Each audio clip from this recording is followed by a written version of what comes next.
Thank you, Pam. What an extraordinary partner and leader you are. Our community thanks you for your time, passion, and commitment.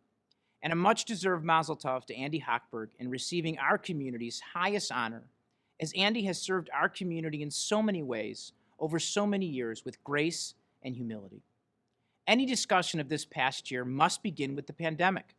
Right now, it feels like we have been running an 18-month marathon, but JUF was built to respond in times of crisis, and together, we and our family of agencies have kept up a steady pace, meeting challenges unlike any of us have ever experienced. We must remember, this is a relay race as well as a marathon. When one of us hits the wall, we pass the baton to the next runner. That's the power of our collective system. Let's take a look. On any ordinary day, JUF and our family of agencies are busy supporting our community. But the COVID-19 crisis brought on extraordinary challenges. JUF stepped up, delivering $21.6 million in emergency grants. Here are the stories of how these funds helped ordinary frontline workers make an extraordinary difference. When we came forward to JUF and explained what the situation was, there was no hesitation. Whatever support we needed, whether it was protective equipment, whether it was dollars for the staffing, we needed extra staffing as people became ill with COVID. JUF was there no matter what we said we needed. When people needed emergency assistance, JUF delivered it.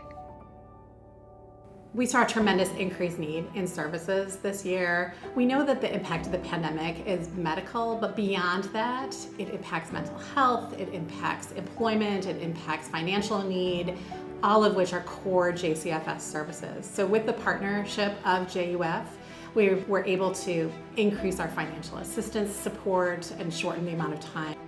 I was just blown away with how professional everyone was, with the speed I was able to get the assistance. It was a week, and I had food in the refrigerator, I had my rent deposit, and that just doesn't happen. You guys held my hand until I was able to get back on my feet. Организация «Русский центр Безра» помогала нам буквально с первого дня. Нам сообщали по телефону о своих программах, о том, что они могут нам оказать помощь по доставке продуктов домой. Такого внимания, как мне лично и моему мужу, мы в своей жизни ни от кого не получали. When people were hungry, JUF fed them. The needs of Ezra's clients changed drastically once the pandemic hit. Our clients are seniors, our clients are disabled, they're immunocompromised. They had to take the lockdown very seriously. Getting something as simple as food became really difficult. Ezra staff had to get really creative during the pandemic to get food out to clients. And we had volunteers that were delivering prepackaged foods. We gave out 4 times more food during this pandemic than we do in a regular year. And that's really only because we were able to get extra funding from the Federation. When months of isolation and worry took a toll, JUF expanded mental health services. In the last 15 months, JCFS has seen a tremendous influx of people who never needed to turn to us for mental health support in the past. They are facing growing anxiety, depression, isolation, fear. We were able to shift to telehealth and continue to provide mental health services online. A big change was that patients could no longer have their loved ones with them when they were having surgery or having a baby or when they were dying.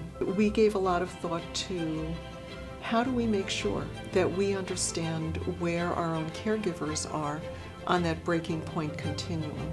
We were all deeply impacted by this pandemic and the toll it's taken. There's so much loss that occurred that people are just now being able to really process it.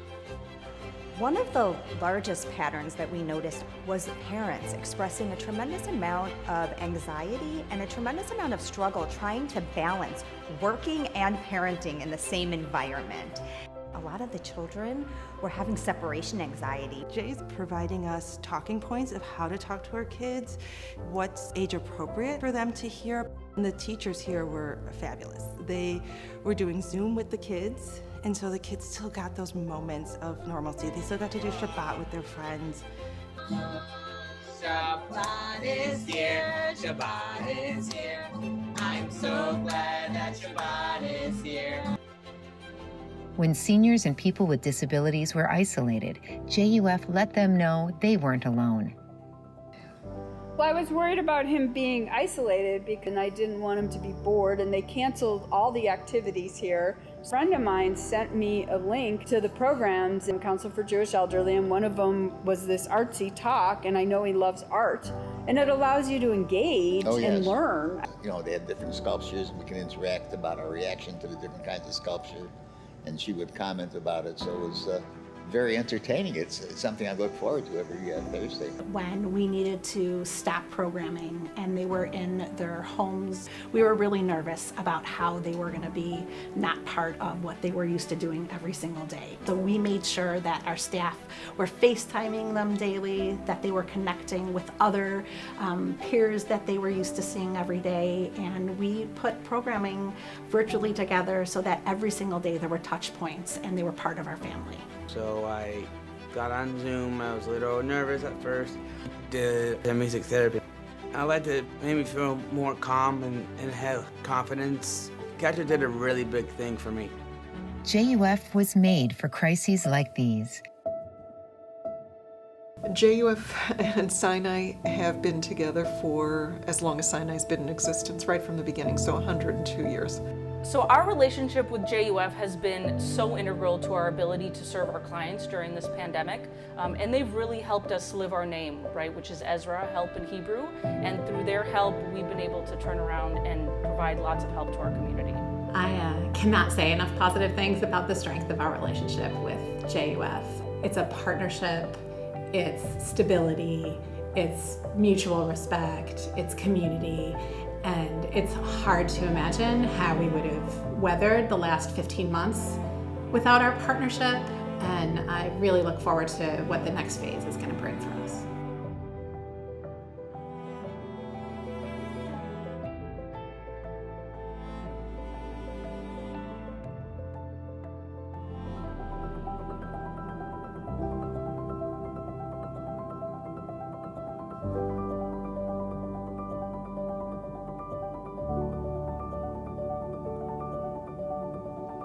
JUF will continue to meet extraordinary needs and look forward, with hope, to more ordinary days ahead.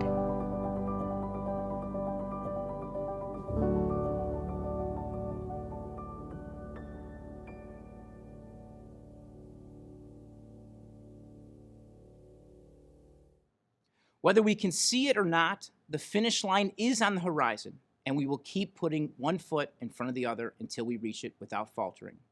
I am so proud of and grateful for JUF's partnership with Jewish Chicago's agencies and organizations, schools and synagogues, and to our visionary funders and foundation partners. COVID compelled us to become true thought partners and forever strengthen our relationships. As a result, Chicago's Jewish ecosystem is strong and flourishing. We never skipped a beat.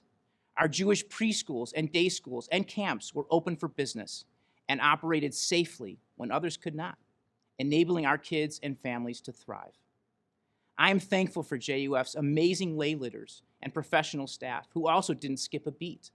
Led by campaign chair Mark Spellman, they mobilized with grit and determination to raise the requisite funds to meet the needs during this tumultuous time, resulting in zero reductions in JUF's FY21 allocations to over 140 organizations and initiatives. Together with the most generous and committed Jewish community in the world, we will face the future with that same resolve and resilience. To help shape the ways we go forward, JUF just completed the 2020-21 Chicago Jewish Population Study, research we conduct every decade to better understand our community and its changing needs. We'll share more about the findings in the coming months. I'd like to highlight just a few now. First, Jewish Chicago is strong and growing. Our population today stands at nearly 320,000, an increase of 3% in the last 10 years. The diversity of our community is also growing. 9% of Jewish households include at least one person who identifies as LGBTQ, and 7% include at least one person of color. Nearly 1 in 5 Jewish households include someone with a disability or a chronic health issue. We are striving to make JUF more responsive to and reflective of these differences in every aspect of our work. We are deeply committed to engaging in meaningful conversations and significant initiatives in the inclusion space. As we have seen in the growing participation of Jews under 40, if our community invests with intention, we can move the needle. I'm proud to report that last year, 4 in 10 young Jews participated in a program sponsored by Jewish young adult engagement organizations, like our own Young Leadership Division, Hillel, BASE, and Moishe House. Part of Jewish Chicago's diversity is a growing number of interfaith families. Today, 1/3 of married and partnered adults are intermarried, up from 20% a decade ago. It is absolutely essential that JUF embraces these families and engages with them with a wide menu of opportunities to connect to Jewish life. We must be like Abraham and Sarah, whose tent was open on all 4 sides. No matter where a traveler was coming from, a warm welcome greeted them. I'd like to talk about viewing diversity through one more lens: political beliefs.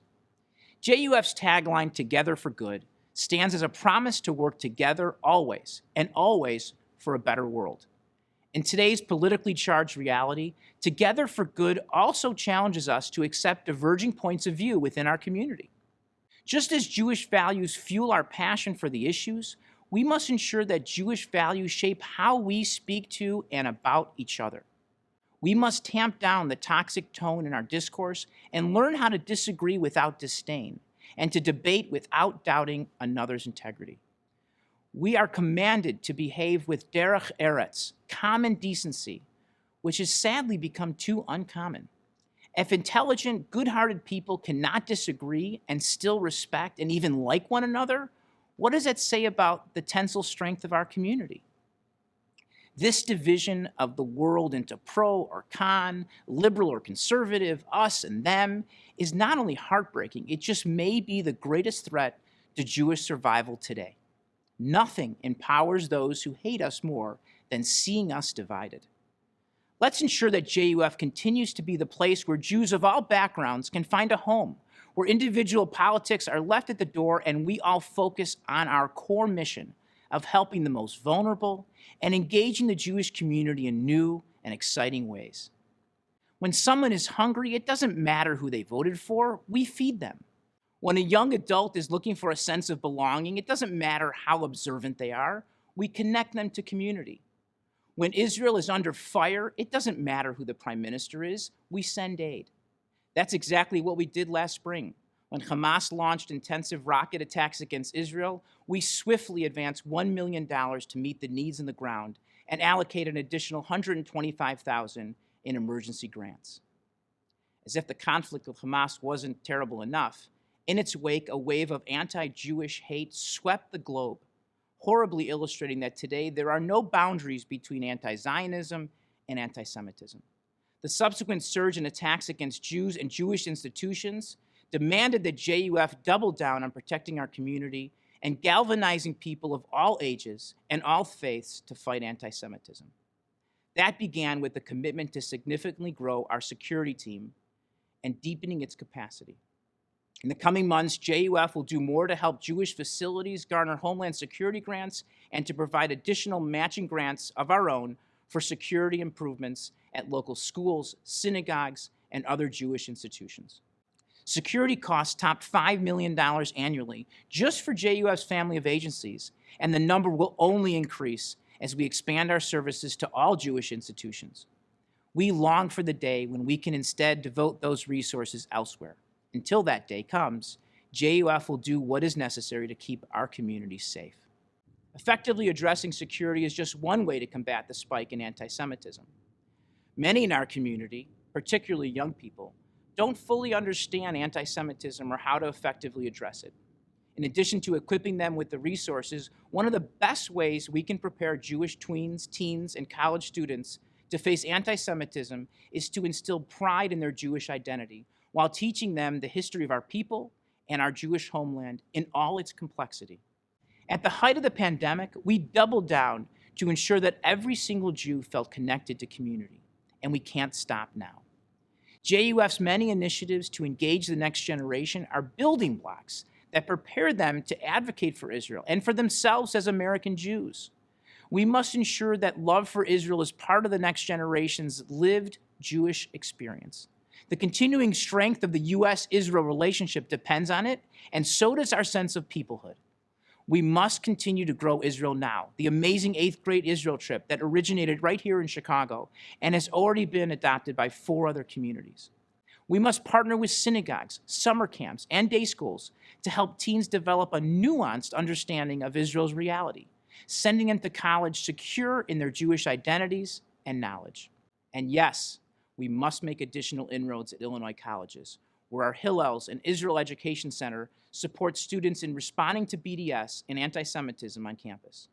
We are particularly dedicated to helping our state's flagship University of Illinois at Urbana-Champaign take necessary steps to ensure a more safe and welcoming environment for Jewish students. We must never allow anti-Semitism to be normalized. And so, in the spring, JUF launched a Stop Anti-Semitism public awareness campaign across the city with surround strategy messaging from expressway billboards and digital signboards to full-page ads, TV commercial spots, and social media channels, urging people to come together and eliminate hate.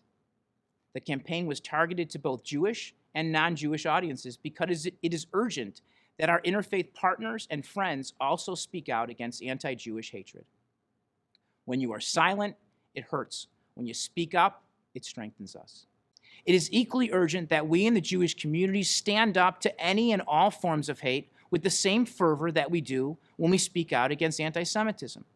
Our tradition commands us to pursue justice, and people of goodwill must unite to care for our neighbors as ourselves.